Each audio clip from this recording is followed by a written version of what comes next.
नमस्कार दर्शक बंधु। आज हेउची मे 30 तारिख शनिवार। आजिर मुख्य तथा केतोटी गुरुत्वपूर्ण सटीक खबर गुड़िक जानापी भिडटी को संपूर्ण देखंतु एवं चैनल रे जदि नुआ थिले चैनल को सब्सक्राइब करी पाखरे थिबा बेल आइकन को क्लिक कर दियंतु। तेबे आसंतु आजिर संपूर्ण खबर उपरे नजर पकाइबा। आजिर प्रथम खबर, जून 28 तारिख जाए चलिबो एसआईआर प्रक्रिया। एसआईआर पाई 45,255 बूथ लेवल अधिकारी नियुक्ति होइछंती एवं 3,33,69,591 घर बुलिबे बीएलओ। प्रतिदिन संध्या 3टारू 5टा जाए बुलिबे बीएलओ। शनिवार ठारू राज्य रे एसआईआर आरंभ हेबो। घर घर बुली भोटर तालिका संशोधन करिबे बीएलओ। ओडिशा रे भोटर तालिका संशोधन नहीं सूचना देले राज्य मुख्य निर्वाचन अधिकारी। राज्य रे शनिवार ठारू एसआईआर आरंभ हेबो एवं जून 28 तारिख जाए यह चाली रहिबो। परवर्ती खबर, मागणा राशन को नहीं सरकार को बड़ घोषणा। आरंभ हैला डीपीएस योजना। एबे मिलिबो अधिक लाभ। मागणा राशन नेउथिबा हिताधिकारी बड़ खुशी खबर। राशन योजना को नहीं आसिला सरकार को नुआ योजना। केंद्र सरकार राशन व्यवस्था संपर्क में बड़ निष्पत्ति नहीं। प्रधानमंत्री अध्यक्षतार अनुष्ठित केंद्र कैबिनेट बैठक में एक गुरुत्वपूर्ण निष्पत्ति निया जायछि। एही निष्पत्ति 80 कोटी राशन ग्राहकों एही निष्पत्ति 80 कोटी राशन ग्राहकों को सीधा सड़क प्रभावित करिबो एवं सरकार राशन व्यवस्था बंटन संपर्क में अनेक गुड़िए गुरुत्वपूर्ण सुविधा आनिबे बोली साधारणतः सूचना मिली। परवर्ती खबर, आसंता 24 घंटे सारा ओडिशा रे प्रबल वर्षा हेबार संभावना रही। राज्य रे काल बैशाखीर प्रभाव को नहीं तापमात्रा सामान्य ह्रास होईछि। आसंता 7 दिन जाए राज्य रे काल बैशाखीर प्रभाव थिबा बेले आजिठू राज्य रे प्रबल वर्षा हेबार संभावना रही।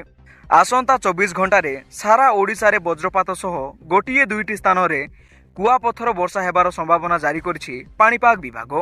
तेणु आसंता 24 घंटे केन्दुझर, मयूरभंज, अनुगुल, देवगढ़, संबलपुर, झारसुगुड़ा और सुंदरगढ़ रे प्रबल वर्षा सहित वज्रपात और 50 ରୁ 60 किलोमीटर पवन बहिबार संभावना रही। यह व्यतीत अनुगुल, देवगढ़, संबलपुर, केन्दुझर रे प्रबल वर्षा सह जगतसिंहपुर, कटक, केन्द्रापड़ा, जाजपुर, भद्रक, ढेंकानाल और सुंदरगढ़ एही 13 जिला को ऑरेंज वार्निंग जारी करछि पाणीपाग विभाग। परवर्ती खबर, आज सारा देश में सुना एवं रूपा मूल्य रे ह्रास घटी। 24 कैरेट सुना 10 ग्राम को 400 रु 500 टंका ह्रास पाई एवं सुना मूल्य वर्तमान 1,55,900 टंका रु 1,56,100 टंका रही। एवं यह व्यतीत आज 22 कैरेट सुना मूल्य मध्य ह्रास पाई।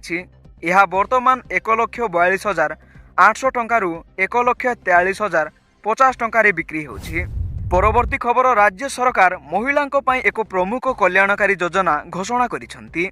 राज्य सरकार नुआ अन्नपूर्णा योजना अधीन रे योग्य महिला माने प्रति मासरे 3,000 लेखाएं आर्थिक सहायता सीधा सड़क सेमानक बैंक अकाउंट रे पाइबे। एही योजना 1 जून 2026 रे कार्यकारी हेबो।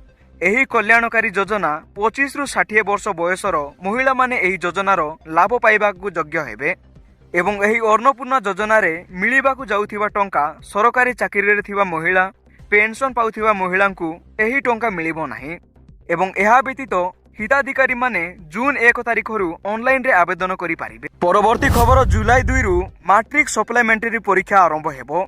माध्यमिक शिक्षा परिषद बोर्ड द्वारा परिचालित मैट्रिक सप्लीमेंटरी परीक्षा जुलाई 2 रु आरंभ होई 10 तारिख रे शेष हेबो। जुलाई 2 रे प्रथम भाषा ओडिया, 4 तारिख रे द्वितीय भाषा इंग्राजी, 6 तारिख रे गणित, 9 तारिख रे सामाजिक विज्ञान एवं 10 तारिख रे तृतीय भाषा हिंदी और संस्कृत विषय रे छात्र छात्री माने परीक्षा देबे।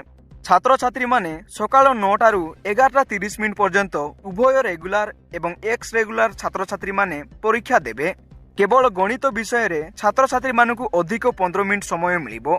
तेणु एहीपरि गुरुत्वपूर्ण खबर गुड़िक जानिबा पई चैनल को सब्सक्राइब करी रखि थांतु।